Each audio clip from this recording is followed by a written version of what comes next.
Hello everyone. Now I am going to start with the last topic of this unit, that is electrophoresis. Electrophoresis हम लोग इसमें cover करेंगे introduction, then we will go for the classification कितने type की है, और उसके बाद हम लोग एक एक टेक्नोलॉजी को एक्सप्लेन करेंगे जो कि सिलेबस में है. Now coming to the introduction first. Electrophoresis नाम से ही पता, नाम ही इसका जो है वो दो टर्मिनोलॉजी से बना हुआ है, इलेक्ट्रो एंड फोरोसिस. इलेक्ट्रो मीन्स होता है चार्ज पार्टिकल, यानी कि सब्सटेंस का जो चार्ज पार्टिकल है, ऐसा पार्टिकल जिसमें कोई चार्ज हो, पॉजिटिव चार्ज हो, नेगेटिव चार्ज हो, राइट. इलेक्ट्रॉन टर्म जो है वो चार्ज पार्टिकल को डिनोट करता है. फोरोसिस यानी कि movement, it means charge particle का movement. Now the term electrophoresis describe the migration of a charged particle under the influence of the electric field, right? क्या? The migration, the movement of flow of a charged particle under the influence of the electric field. यानी कि कोई electric field अगर apply की जाए तो charge molecule जो है, चार्ज पार्टिकल है, उसमें मोशन शुरू हो जाए, वो माइग्रेट करना चालू कर दे, चलना शुरू कर दे. That is called as electrophoresis. The migration of the charge particle under the influence of the electric field is called as the electrophoresis. It is important है. क्यों? बिकॉज ऑफ दी जो हमारे बायोलॉजिकल मॉलिक्यूल्स हैं. Biological molecules क्या?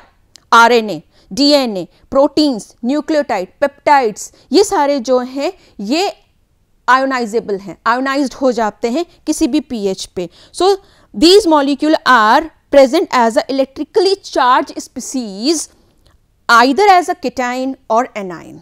तो इनको separate out करना, इनको प्योरीफाई करना, इनको आइडेंटिफाई करने के लिए this is the one of the best technique, because these particle contains ions, either cation. These particles biomolecules की बात कर रहे हैं हम, दैट इज आरएनए, डीएनए. किससे बने होते हैं आरएनए, डीएनए? न्यूक्लियोटाइड, न्यूक्लियोसाइड्स हम बोल सकते हैं, बेसिकली प्रोटीन, अमीनो एसिड्स जो हैं, ठीक है. दीज आर आइदर केटाइनिक और आयनिक. नाउ जो माइग्रेशन है under the influence of the electric field, वो किस पे डिपेंड करता है? The rate of the migration of the charge molecule depends upon the following factors. किस पे? Depends upon the strength of the electric field. जो electric field अपन दे रहे हैं उस पर डिपेंड करेगा. Size and shape of the size and shape. Next, ionic strength and the temperature of the buffer. हमने जो बफर सॉल्यूशन लिया है, यानी कि जो इलेक्ट्रोलाइट है, जब माइग्रेशन कराना है, आप जैसे सेल पढ़ते हो, सेल में क्या होता है? इलेक्ट्रोलाइट होता है, एनोड एंड कैथोड लगे होते हैं, इलेक्ट्रोड्स होते हैं, तभी माइग्रेट होता है जब हम वोल्टेज अप्लाई करते हैं. यहाँ पर भी ऐसे ही होगा. तो आयनिक स्ट्रेंथ कितनी है, टेम्परेचर कितना है बफर सॉल्यूशन का, उस पर भी डिपेंड करेगा कैटायंस का मोशन, एनायंस का मोशन, या हमारा जो बायोमोलिक्यूल है उसका मोशन डिपेंड करेगा ionic strength and temperature of the buffer पे. Molecular size of a taken biomolecule will also affect the migration. बड़ा होगा, स्लोली मूव करेगा. बड़ा मॉलिक्यूल अगर है हमारा, बायोलॉजिकली मॉलिक्यूल्स लिया है हमारा, उसका मॉलिक्यूलर वेट ज़्यादा है, साइज बड़ा है, तो ऑब्वियसली मूवमेंट स्लो हो जाएगा उसका.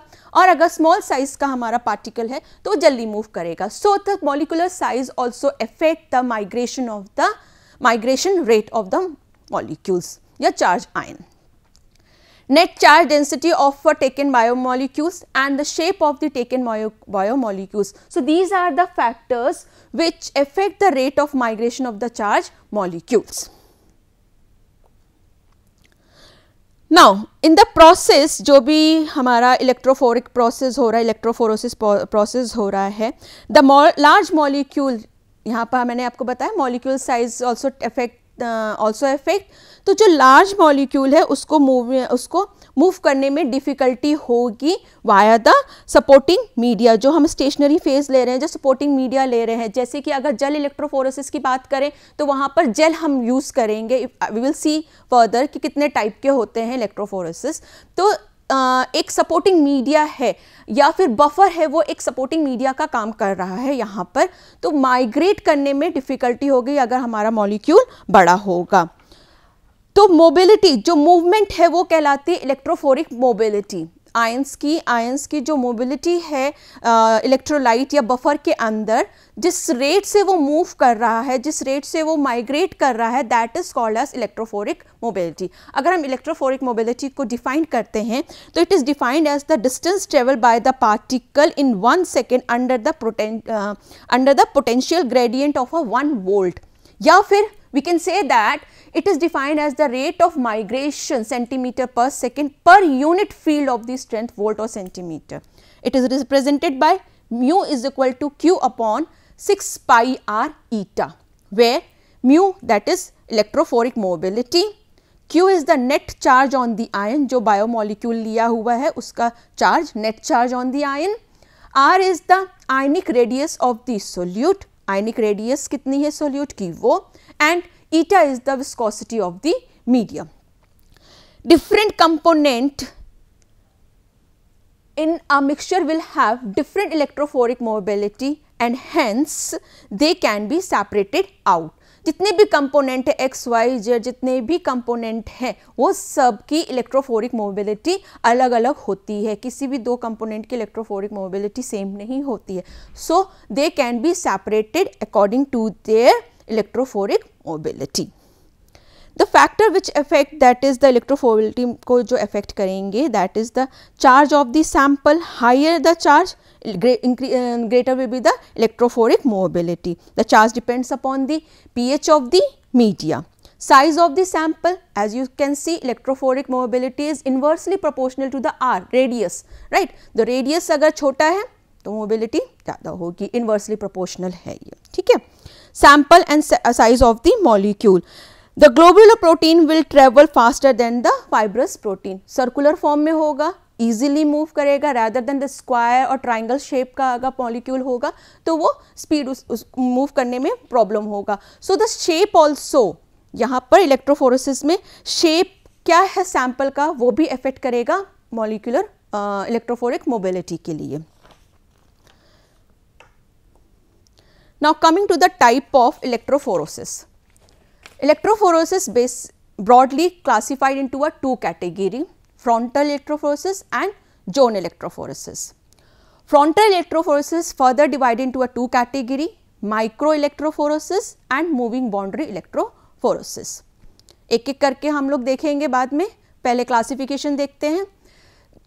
Micro electrophoresis and the B1 is the moving boundary electrophoresis. Moving boundary electrophoresis is further categorized into a four category, that is capillary electrophoresis, ionostatic electrophoresis, isoelectric focusing and immunoelectrophoresis.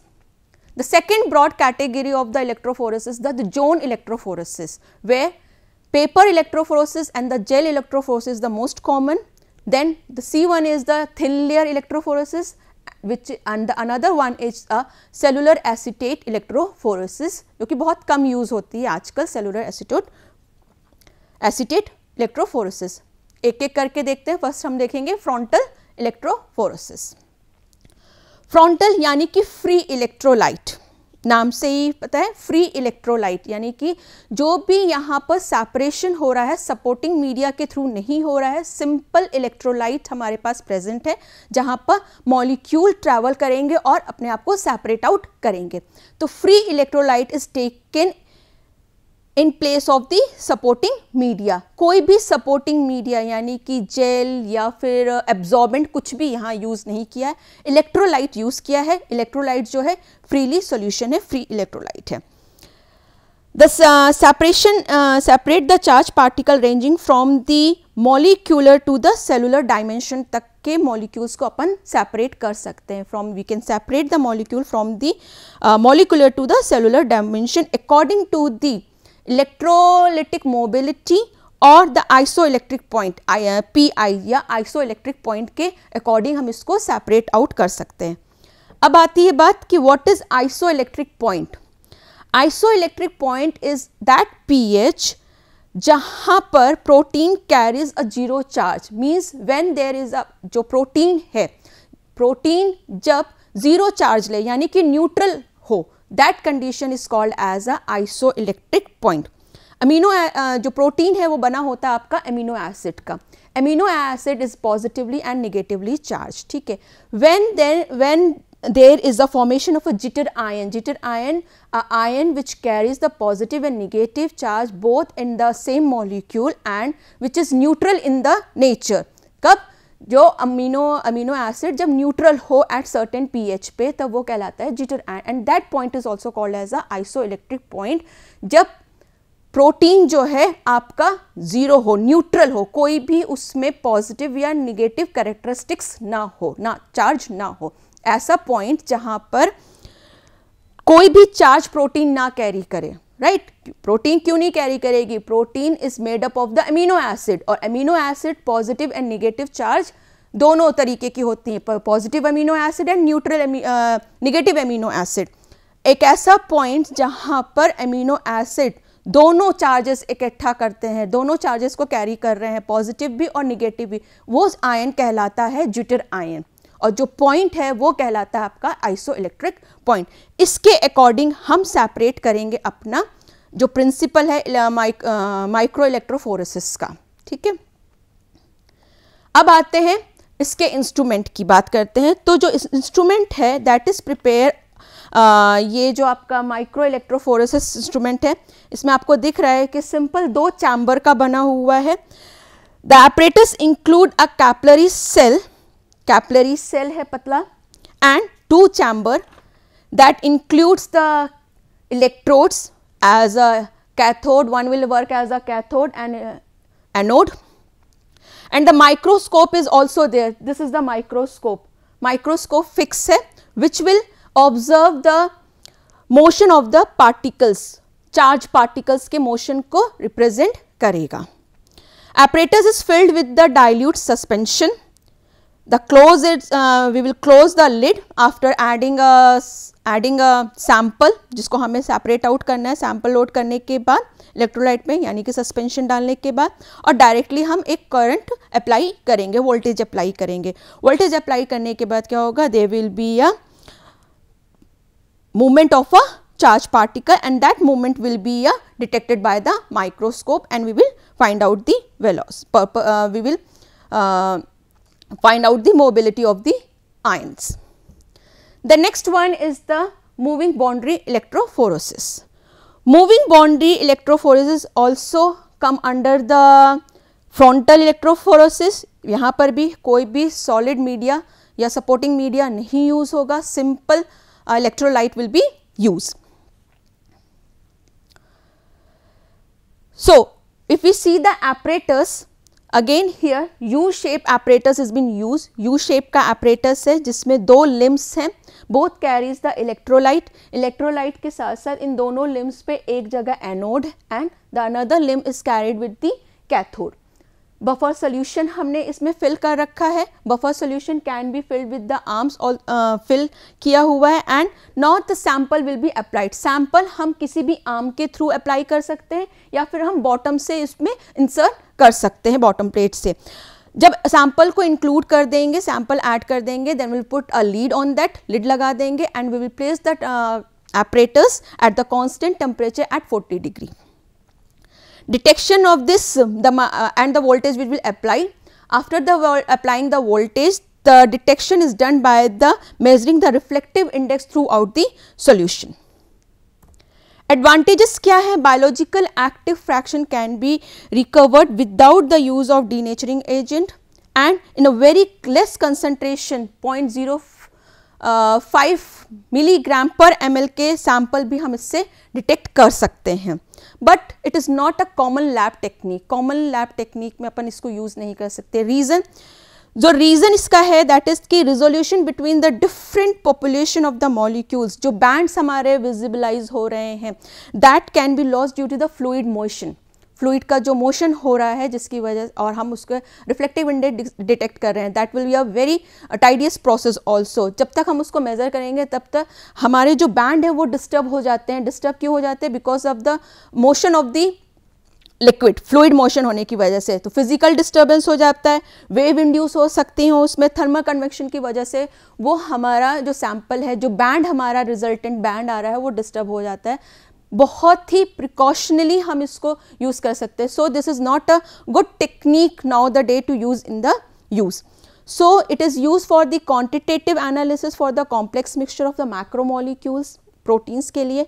Outdated technique है, बहुत ज़्यादा time taking process है, बहुत precaution की ज़रूरत है, इस वजह से इसको आजकल कम यूज़ की जाती है. And now the days this are use for the non biological experiment के लिए यूज़ किया जाता है. ठीक है, आगे बढ़ते हैं towards the capillary electrophoresis. Capillary electrophoresis नाम से ही पता चल रहा है. कैपिलरी इलेक्ट्रोफोरोसिस मीन्स कि आपका जो चार्ज पार्टिकल का मूवमेंट है which is due to the help of the capillary. Capillary के थ्रू हम इसको मूव कराएंगे. एक एपरेटस हम देखते हैं पहले, उसके बाद समझते हैं. ये जो हमारा एपरेटस है सिंपल, हमारे पास दो वायल्स हैं, inlet vial and outlet vial.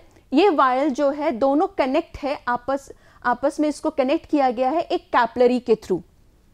इसी रीजन से इसको बोला जाता है कैपिलरी इलेक्ट्रोफोरोसिस. जो हमारा सैंपल होगा वो इस कैपिलरी के थ्रू रन करेगा. कैपिलरी के थ्रू रन करने की वजह से ही इसको बोला जाता है कैपिलरी इलेक्ट्रोफोरोसिस. सैंपल में हमारे पास ये जो है आपका इनलेट, ये हमारा काम करता है, इलेक्ट्रोड्स लगे हुए हैं, एक हमारा काम करेगा एनोड की तरह, और ये जो दूसरा हमारा आउटलेट है that is work as a यहाँ पर जो इलेक्ट्रोड है वो काम करेगा एज अ कैथोड. इसको हम बोल सकते हैं सैंपल आपका इनलेट या फिर रिजर्व वायर, और यहाँ पर इसको हम बोल सकते हैं डेस्टिनेशन वायर. और ये जो सिस्टम है यहाँ पर एक वोल्टेज अप्लाई करने के लिए वोल्टेज पावर सप्लाई दी गई हुई है. इसके अलावा इस कैपिलरी के पास यहाँ पर हमारे पास एक जो है डिटेक्टर लगा हुआ है, डेटा एप्लीकेशन सिस्टम, जहाँ जो कि कनेक्टेड है कंप्यूटर के थ्रू. डिटेक्टर लगा हुआ है जिसका आउटलेट है हमारे पास कंप्यूटर पे, जो डिटेक्ट करेगा in the form of graph. और ये जो डिटेक्टर है ये होगा टूवर्ड्स द कैथोड के साइड. ये डिटेक्टर जो कंप्यूटर पे हमारा आएगा दैट इज कॉल्ड ग्राफ के फॉर्म में आएगा. दैट इज कॉल्ड जो ग्राफ होगा टाइम वर्सेस एब्जॉर्प्शन के बीच में ग्राफ होगा, और कुछ इस तरीके से ग्राफ रिप्रेजेंट करेगा मॉलिक्यूल 1 2. जिस तरीके से मॉलिक्यूल सेपरेट होंगे उस तरीके से ये हमारे पास एब्जॉर्प्शन वर्सेस टाइम के बीच में ग्राफ प्लॉट करते हुए पीक्स हमारे पास देता चला जाएगा. अगर पहला कंपोनेंट सेपरेट हुआ है तो फर्स्ट पीक, फिर दूसरा मॉलिक्यूल सेकेंड, इस तरीके से आएगा. और ये जो एरिया है, दिस एरिया जो ग्राफ का एरिया है, this area of a peak is called as the concentration of a sample और द आयन और द सोल्यूट, आप कह सकते हो, वो डिपेंड करेगा. और इस पूरे ग्राफ को, जो ग्राफ निकल के आ रहा है हमारे पास, इसको बोला जाता है इलेक्ट्रोफोरोग्राम. तो क्या करते हैं हम, capillary of a narrow bore tube है, आपने देखा कैपिलरी है, is employed to separate the sample based upon the size upon charge ratio. Separation of analyte ion is preferred in an electrolyte solution, क्योंकि हम लोगों ने देखा आपने कि इलेक्ट्रोलाइट सोल्यूशन डाल रखा हुआ है. The end of the capillary जो है, कैपिलरी को दोनों को कैपिलरी से अटैच किया गया हुआ है, जिसको फ्यूज सिलिका कैपिलरी के थ्रू बना हुआ है वो. The end of the capillary is merge into a vials inlet and outlet filled with the electrolyte solution which contain a electrode connecting a high voltage supply. The sample solution is introduced in a capillary as a small plug by applying a pressure और the voltage. या तो हम hydrodynamic injection या फिर electrokinetic injection से apply कर सकते हैं. Directly we will merge the sample into a capillary. Now how the separation will be occur. So separation principle जो होगा, when the high voltage is apply, that is 55 to 30 kilovolt is applied across the capillary. Zone of the electrolyte is formed due to the different electrophoric mobility of the ionic species and migrate towards the outlet of the capillary. और outlet की तरफ move करेगा, जो कि detection, जो हमारा detector लगा हुआ है वो उसको डिटेक्ट करते हुए हमारे उस पर डाटा सिस्टम पे एनालाइज करता चला जाएगा. अब बात आती है कि प्रिंसिपल ये कैसे सेपरेट हो रहा है, तो ये सेपरेट हो रहा है इलेक्ट्रोऑस्मोटिक फ्लो और इलेक्ट्रोफोरिक मोबिलिटी के द्वारा। इलेक्ट्रोऑस्मोटिक फ्लो क्या होता है? Movement of a bulk solution is called as the electroosmotic flow. Movement of a bulk या movement of a buffer solution through the silica capillary as a result of a zeta potential at the solvent silica interface. जो हमारी capillary बनी हुई है, इस capillary का अगर हम क्रॉस सेक्शन काट के देखें तो हमारी कैपिलरी कुछ इस तरीके से बनी हुई है, ठीक है। जो कैपिलरी का इनर डायामीटर है, that is of a 10 to 100 micrometres, ठीक। और ये जो बाहर की लेयर है that is protected with the amide polyamide coating, और ये जो अंदर की लेयर है, ये जो अंदर वाली जो लेयर है that is made up of silicon, SiOH। Silica की 4 वैलेंसी होती है। जब सिलिका की 4 वैलेंसी में से एक OH आ जाता है, जब सिलिका की 4 वैलेंसी को OH से सेटिस्फाई किया जाता है that is called as silicon. अब जब सिलिकॉन ग्रुप लगा होता है इसके अंदर, ये सिलिकॉन ग्रुप जो है वो न्यूट्रल होता है, काम नहीं करता है, तो हमारे लिए इफेक्टिव नहीं है। इसको हमें क्या करना पड़ेगा? अपने सैंपल लोड करने से पहले इसको आयोनाइज्ड करना है। आयोनाइज करने के लिए हम क्या करेंगे? इसको डिसॉल्व करेंगे किसी बफर सॉल्यूशन में। एक बफर सॉल्यूशन लेंगे या फिर KOH ले सकते हैं या NaOH ले सकते हैं, ठीक है, जिसका pH जो है ग्रेटर देन 3 होना चाहिए। जब हम इसको आयोनाइज्ड करेंगे तो it will convert into a silanate. O जो H आयन है वो रिमूव करा देंगे कैसे? डीप्रोटोनेशन करा देंगे। डीप्रोटोनेशन कराने के लिए we will increase the pH of the solution. pH बढ़ाते चले जाएंगे। तो pH अगर सपोज एसिडिक pH है, pH 3 या 4 है, then there will be a proton concentration ज़्यादा होगी and there will be a OH, silicon form में रहेगा वो। जैसे जैसे हम इसका pH बढ़ाते चले जाएंगे, न्यूट्रल आएगा। न्यूट्रल होने के बाद it will convert into a ionic form. जैसे pH 7 के बाद आएंगे, pH 9, pH 10 पे आते जाएंगे तो it will convert into a silanate. अब जब ये सिलोनेट बन जाएगा तो यहाँ पर माइग्रेशन स्टार्ट होना शुरू। ये क्या है? ये माइग्रेट होने के लिए रिस्पॉन्सिबल है, आयंस को माइग्रेट कराने के लिए।